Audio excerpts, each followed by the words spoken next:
नमस्कार दोस्तों, कैसे हैं आप लोग। आज फिर एक नए वीडियो में आपका स्वागत है। मेरा हुलिया थोड़ा चेंज है तो आपको घबराना नहीं है। कोई मेरे घर का सदस्य कोई ख़त्म नहीं हुआ है। अक्सर जिसके घर के सदस्य ख़त्म हो जाते हैं वही छिलवाता है। तो ऐसा कुछ नहीं है, मेरा मन किया, कोई रीज़न नहीं था, बस ऐसे ही छिलवा लिया। हर साल में लगभग एक आध दो बार तो मैं छिलवा ही लेता हूँ। खैर वो तो अलग बात है। हम लोग चर्चा करते हैं, जो इस वीडियो में हम लोग चर्चा करेंगे वो ये चर्चा करेंगे एनसीईआरटी को लेकर के। ठीक है। अब देखिए, जो लड़के सिविल सेवा की तैयारी कर रहे हैं, चाहे वो आईएएस का हो या स्टेट पीसीएस, अदर किसी भी स्टेट पीसीएस की तैयारी अगर वो कर रहे हैं, तो लगभग 60 से 70% लड़के के दिमाग में यही रहता है कि यार हमको एनसीईआरटी पढ़नी पड़ेगी कि नहीं पढ़नी पड़ेगी। यानी वो कंफ्यूज रहते हैं कि पढ़ें कि ना पढ़ें। क्योंकि अब जो एनसीईआरटी होता तो अभी मेरे भाई मिला जुला के लंबा चौड़ा सिलेबस रहता है। अगर सारे सब्जेक्ट का एनसीईआरटी अगर आप पढ़ रहे हैं तो लगभग 6 महीना से कम नहीं लगेगा, 6 महीने तो लग ही जाएंगे। अगर आप पहले से बहुत डीपली बहुत बेहतर तरीके से पढ़ रखा है तो थोड़ा सही है, 11वीं 12वीं का पढ़ लेंगे तो काम चल जाएगा। लेकिन अगर नहीं पढ़ा है या आपने ध्यान नहीं दिया है 6वीं 7वीं 8वीं 9वीं 10वीं 12वीं तक, तो आपको 6 से लगा करके पढ़ना पड़ेगा। क्योंकि देखिए, जो भी आप आईएएस या पीसीएस के पेपर की तैयारी कर रहे हैं तो प्री में तो निकाल लेंगे, लेकिन जो मेंस आता है मेरे भाई, मेंस में तो लिखने के लिए आता है। अब लिखने के लिए जब स्टोरी आपके माइंड में, आपके दिमाग में स्टोरी भरी रहेगी, तभी जा करके हम बेहतर तरीके से वो मेंस में लिख पाते हैं। अब उसके लिए हमको ज़रूरी पड़ जाता है कि एनसीईआरटी पढ़नी पड़ेगी। ठीक है। लेकिन हाँ, इसमें भी कई मतलब समस्या है कि कौन सा मतलब किस सब्जेक्ट का एनसीईआरटी पढ़ें, किस सब्जेक्ट का एनसीईआरटी नहीं पढ़ें। और देखिए, इसमें ये भी आता है कि पुराना पढ़ें कि नया पढ़ें। ठीक है। तो हम दोनों पहलू पे चर्चा करेंगे, मतलब पढ़ना चाहिए कि नहीं पढ़ना चाहिए। आप पढ़ें तो पुराना पढ़ें कि नया पढ़ें। तो देखिए, सबसे पहले हम लोग यही चर्चा करते हैं कि जो तैयारी कर रहे हैं, अब चाहे वो, अब देखिए, जो आईएएस की तैयारी करता है तो जाहिर सी बात वो पीसीएस के भी पेपर देता है। हाँ, भले वो अलग की बात है कि भाई उसके माइंड में आईएएस ही है, लेकिन पेपर जरूर देता है वो पीसीएस का। ठीक है। तो ऐसा नहीं है कि कोई अगर कह रहा है कि हमको आईएएस ही बनना है तो आईएएस बन ही जाए। थोड़ा कंपटीशन बढ़ ही गया है, सबको ये बात पता होना चाहिए। तो देखो, अब जो शुरू में यानी जो प्राथमिक स्कूल लेवल पे अगर 6वीं 7वीं 8वीं 9वीं 10वीं 12वीं तक बेहतर तरीके से एनसीईआरटी अगर पढ़ा हुआ है, उसके बाद से जब वो नोट्स पढ़ेगा या किसी टीचर का क्लास देखेगा तो बेहतर तरीके से वो समझ पाता है। तो उसके लिए क्या समस्या हो जाता है, जैसे मान लेते हैं अगर जियोग्राफी बेहतर तरीके से पढ़ रखा है वो अपना स्कूली टाइम में, तो लड़का क्या करता है कि छठे से एनसीईआरटी नहीं पढ़ेगा। ठीक है। और पढ़ना भी नहीं चाहिए, क्योंकि अगर आप बेहतर तरीके से पढ़ रखे हैं तो कोई मतलब है नहीं। तो आपको क्या करना चाहिए, एक ही बुक, चाहे 11 या 12वीं का बुक आपको जियोग्राफी का मतलब एनसीईआरटी पढ़ना पड़ेगा। ऐसा नहीं कि एनसीईआरटी नहीं पढ़ना पड़ेगा, क्योंकि मेरे भाई 6 से लेकर के 12 तक का देखेंगे तो एक काफ़ी लंबा गैप हो जाता है। तो इतने समय तक चाहे जितना बेहतर तरीके से आप पढ़ लें तो पूरी स्टोरी याद नहीं आता है उतने समय जब आप पेपर देने के टाइम में आता है। तो तैयारी करते समय अगर जो बेहतर तरीके से पढ़ा है तो वो 11वीं की अगर बुक पढ़ लेता है एनसीईआरटी का, तो उसके लिए पूरा बेहतर हो जाता है। लेकिन अगर कोई नहीं समझ पाया, स्कूली टाइम पे थोड़ा दिक्कत होगा, अब किसी भी रीजन से, वैसे भी लगभग 80 से 90% तो लड़के पढ़ते ही नहीं है एनसीईआरटी। जो स्कूली लेवल पे सिर्फ घूमने घामने इधर उधर झाँकने वकने में दूसरे के चक्कर में बीत जाता है टाइम, तो पढ़ते ही नहीं है। तो उनके लिए मैं तो यही कहूँगा, मेरा यही सजेशन रहेगा। और सारे टीचर की, मेरा ही नहीं भाई, जितने टीचर रहेंगे हर टीचर यही कहता है कि अगर एनसीईआरटी का बुक अगर आपने अगर स्कूली लेवल पे नहीं पढ़ा है अच्छे से, तो 6 से लगा के पूरा पढ़ने पड़ेगा। अच्छा, अब यहाँ से मैटर आएगा किस किस सब्जेक्ट से पढ़ने पड़ेगा। तो इसमें देखिए, सबसे इम्पोर्टेंट आ जाता है आपका हिस्ट्री का, इतिहास का। तो मेरे भाई, इतिहास क्या है, इतिहास एक स्टोरी है। तो इतिहास का स्टोरी जानने के लिए, चाहे स्कूली लेवल पे आप पढ़े हों बेहतर तरीके से या ना पढ़े हों, हर लड़की को 6ठी से लेकर के 12वीं तक एनसीईआरटी हिस्ट्री का तो पढ़ना ही चाहिए। क्योंकि बेहतर तरीका होता है हिस्ट्री, सबसे स्टोरी लेवल का होता है। तो आप पढ़ते जाएंगे और इंटरेस्ट बढ़ता जाएगा, आप आगे बढ़ते जाएंगे। अब बहुत तेज़ी से कवर हो जाता है। देखिए, एनसीईआरटी जो होता है वो पतली पतली बुक आती है, ज़्यादा महंगा नहीं आता, 60 65 रुपये की एक बुक आती है। ठीक है। अभी मैं बुक भी दिखा देता हूँ एक आध दो का, आपको पता चल जाएगा। तो मान देखिए इतिहास का तो कंफर्म हो गया, सारे लड़कों को पढ़ना ही चाहिए। उसके बाद से आ जाता है जियोग्राफी। तो देखिए जियोग्राफी का जो एनसीईआरटी है सारे नहीं पढ़ने होते हैं, जो एक भौगोलिक सिद्धांत होता है उसी का पढ़ना होता है, ठीक है। ये आप 11वीं का पढ़ सकते हैं। अगर मान लेते हैं अगर आपको भाई थोड़ा दिक्कत है, थोड़ा समस्या है, अगर आप जियोग्राफी नहीं पढ़े हैं तो छठी से लेकर के वो पढ़ सकते हैं, ठीक है। अगर बहुत अच्छा देखिए ये भी समस्या आता है, कितने लोग एनसीईआरटी जब पढ़ रहे होते हैं, अपने से खुद के पढ़ रहे होते हैं, तो यार पढ़ते समय भी थोड़ा दिक्कत आता है, समझ नहीं पाते हैं।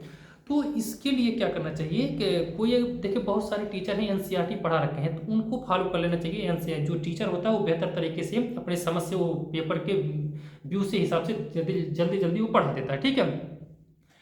और जिससे मान लेते तो जियोग्राफी हो गया, उसके बाद से देखिए 4 सब्जेक्ट को आपको पढ़ना ही चाहिए। एक हो गया आपका इतिहास का, एक हो गया भूगोल का, और एक हो गया राजनीति सर क्या कहते हैं पॉलिटी यानी राज्य व्यवस्था का, और एक हो गया अर्थशास्त्र का। अर्थशास्त्र का जो क्या कहते हैं एनसीईआरटी है वो बहुत मुश्किल हो जाता है समझना।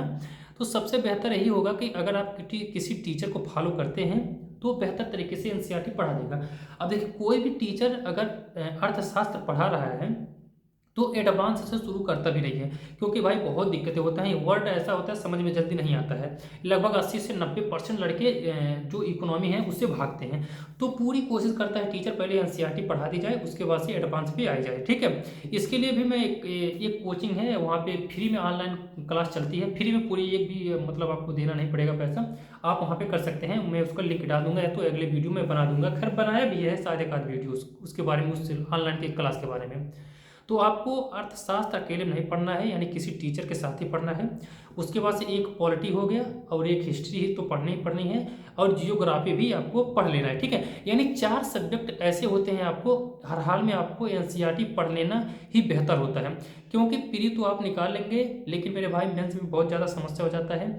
इसीलिए स्टोरी वे में आपको पता होना चाहिए। बाकी कई सारे जैसे समाजशास्त्र, कला एवं संस्कृति, ये सब जो इतिहास ये सब पढ़ेंगे तो सारे इसमें समेट में आ जाएंगे। अब बहुत लड़के को दिमाग में ये आता है कि जितने सब्जेक्ट हैं आईएएस का तो सबका एनसीईआरटी पढ़ना पड़ेगा। सबका नहीं मेरे भाई, कुछ का एनसीईआरटी पढ़ना पड़ेगा, बाकी उसी एनसीईआरटी में सारे सब्जेक्ट के वो जो क्वेश्चन आते हैं वो पूछे जाते हैं, ठीक है। और देखिए एनसीईआरटी जो है, अगर आप भाई पैसे की दिक्कत है, समस्या है, तो आप नहीं खरीदेंगे तब भी काम चल जाएगा। लगभग अगर आप गूगल पे खोजेंगे ना तो किसी न किसी चैनल वेबसाइट पे आपको फ्री में एनसीईआरटी मिल जाएगा, ठीक है। बहुत सारे ऐसे चैनल हैं जो अपने वेबसाइट पे पीडीएफ बना करके कोई एनसीईआरटी का बुक रखे हैं 6 से लगा करके 12 तक, तो आप वहाँ से फ्री में डाउनलोड कर सकते हैं। लेकिन मेरा यही मानना है कि बुक जो है ज़्यादा महंगा नहीं आता है, सस्ता ही आता है। अगर आप स्टोर से खरीदेंगे तो बहुत बेहतर रहेगा, क्योंकि उसमें थोड़ा थोड़ा लाइनिंग कर लेंगे। अब देखिए मैं बता देता हूँ आपको, उतना कोई खास महंगा नहीं मिलता है। जैसे मान लेते इतिहास का मैं दिखा देता हूँ, देखिए ये छठी का बुक है, देख लीजिए एक बार ध्यान से, ये है छठवीं का बुक, ठीक है। ये आपका क्या है, छठवीं का बुक है। कितने का मैं खरीदा था, हाँ ये मैं देखिए यहाँ पे लिखा हुआ 65 रुपये का मैं खरीदा था, ठीक है। और ये देखिए काफ़ी पतला है, मैं पेज भी बता देता हूँ कितना है इसमें। जो पेज है टोटल पेज है 108 पेज है, देख लीजिए यहाँ पे टोटल 108 पेज है। अब सारे पढ़ने भी नहीं होंगे आपको मेरे भाई, इसमें बहुत तेज़ी से आप जैसे इसको जब स्टार्ट करेंगे ना तो बहुत तेज़ी से ख़त्म होता है, क्योंकि स्टोरी रहता है वो बहुत तेज माइंड में वो जूम कर पाते हैं, मतलब वो एज्यूम कर पाते हैं, वो बहुत तेज़ी से आप आगे बढ़ते हैं। तो मैं देखिए पूरी तरह से यहाँ पे ऐसा डिटेल में नहीं पढ़ा हूँ। अब यहाँ पे अगर इस छठी एनसीईआरटी में देखेंगे तो 10 चैप्टर यहाँ पे दिया हुआ है, और ये पुराना नया कोई भी ले सकते हैं, सब में यही दिया होगा। और सबसे बेहतर रहता है अगर नया आप ले लेंगे तो बेहतर रहेगा, क्योंकि 2020 का जो नई शिक्षा नीति लागू है तो कुछ थोड़ा बहुत चेंजेस होता रहता है। तो अब देखिए जो पॉइंट रहता है तो यहाँ पे कुछ बस अंडरलाइन करते रहना है, मतलब कौन कौन सा मुख्य बिंदु रहता है। देखिए जो एनसीईआरटी रहता है ना, कुछ वर्ड ऐसे रहते हैं वो डायरेक्ट उठा करके वहाँ से पूछ लेते हैं, तो हमने भी जरूर यहाँ पे लिखा हुआ है, तो कहीं कहीं अगर लिखा होगा तो जरूर मैं अभी दिखाता हूँ। जैसे देखिए ये क्या लिखा है, चापर और चौंपिया, इसका मतलब क्या है तो हमने यहाँ पे लिख दिया है। ये क्वेश्चन में डायरेक्ट पॉइंट पूछ लेता है कि चापर या चॉपिंग क्या है, किससे संबंधित है, तो ये आपको पता होना चाहिए तभी समझ में आएगा। जैसे मान लेते इतिहास में देखिए यहाँ पे लिखा है हमने आखेट, ये भी क्वेश्चन पूछा हुआ है आईएएस में, ठीक है, कि आखेट क्या है, तो आपको दे देगा ये शिकार करने के लिए एक हथियार होता था, उसी को बोला जाता था आखट, ठीक है। तो ये बहुत ही मतलब देखेंगे तो ऐसे अंडरलाइन आपको कर लेना है, बहुत ज़्यादा इसमें रही नहीं, बहुत तेज़ी से ख़त्म कर पाएंगे। ये मान करके चलिए, ये जो बुक है ना, ये आप 6 से 7 दिन में 1 घंटा, अगर 1 घंटा डेली आप दे रहे हैं एनसीईआरटी पे, तो 6वीं का बुक जो है इतिहास का, वो 6 दिन में आपका समाप्त हो जाएगा। 6 दिन में, हो सकता है 5 ही दिन में आपका समाप्त हो जाए। मात्र 1 ही घंटा देने में 5 दिन में ये आप बड़े ही आसानी से समाप्त कर पाएंगे। तो 6ठी का एनसीईआरटी, 7वीं का भी देख लीजिए, 7वीं का सेम वैसे है, उतना ही पतला है, ज़्यादा मोटा नहीं है। हाँ, कुछ पेज बढ़े होंगे, देखिए उसमें 108 पेज था, इसमें 106 पेज है। तो ये मान करके चलिए 6 से 7 दिन लगने वाले हैं, ये भी 1 घंटा डेली देंगे तो ये 6 से 7 दिन में ये भी समाप्त हो जाएगा पूरी तरह से, ठीक है। और उसमें भी वैसे ही पढ़ना है, इसमें भी 10 चैप्टर दिए होंगे, ज़्यादा नहीं, इसमें 8 ही चैप्टर दिया है, ठीक है। तो देखिए हमने यहाँ पे क्या लिखा है, यहाँ पे कुछ पॉइंट इसमें दिए रहते हैं बहुत बेहतर तरीके से, वो डायरेक्ट आपसे क्वेश्चन पूछ लेते हैं, ठीक है। तो ये 7वीं का बुक हो गया, 6वीं 7वीं का दिखा दिया, और 8वीं का भी आपको दिखा देते हैं। देखिए ये 8वीं का बुक है एनसीईआरटी का, ठीक है। तो इसमें कुछ पेजेस बढ़ाए हैं ये सब, ठीक है, क्योंकि अब देखिए अब 6वीं का लेवल, 7वीं का लेवल, 8वीं का लेवल, यानी फिर जैसे जैसे ऊपर जाएंगे वैसे वैसे आपको थोड़ा बहुत तो बढ़ाते रहेंगे ना, तो ये भी ध्यान देना है, ठीक है। खैर इसमें भी 108 ही पेज का है, देखिए मैं तो कह रहा था कि ज़्यादा, लेकिन 108 ही पेज का है। तो ये 8वीं का क्लास है, ठीक है। इसमें भी चैप्टर 5-6 होंगे, देखिए हमने यहाँ पे पूरा कुछ पढ़ रखा है, और इसे अभी मेरा जारी है।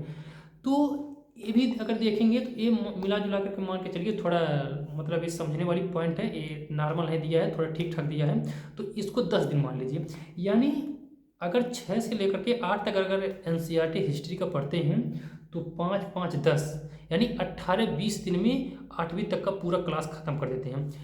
1.5 महीने में एनसीईआरटी का पूरा बुक समाप्त कर देंगे, मात्र 1-1 घंटा अगर दे रहे हैं तो इतिहास में। तो आप समझ सकते हैं स्टोरी वे में रहा था, बहुत तेज़ी से ये आगे बढ़ता है। तो आपको एनसीईआरटी पढ़ लेना अच्छी बात है। बाकी भाई अगर आपको लगता है कि नहीं भाई हम तो बहुत मतलब अच्छे से पढ़ रखा है, हम तोप हैं, ये हैं, तो भाई वो अलग बात है, तो अच्छी बात है, अपने अपने समझ है। तो लेकिन मेरा मानना ही है कि एनसीईआरटी पढ़ लेना बेहतर होता है, ठीक है। आपको पूरी तरह समझ में आ गया होगा। अगर कोई दिक्कत है तो आप ज़रूर कमेंट में सलाह दे सकते हैं। धन्यवाद।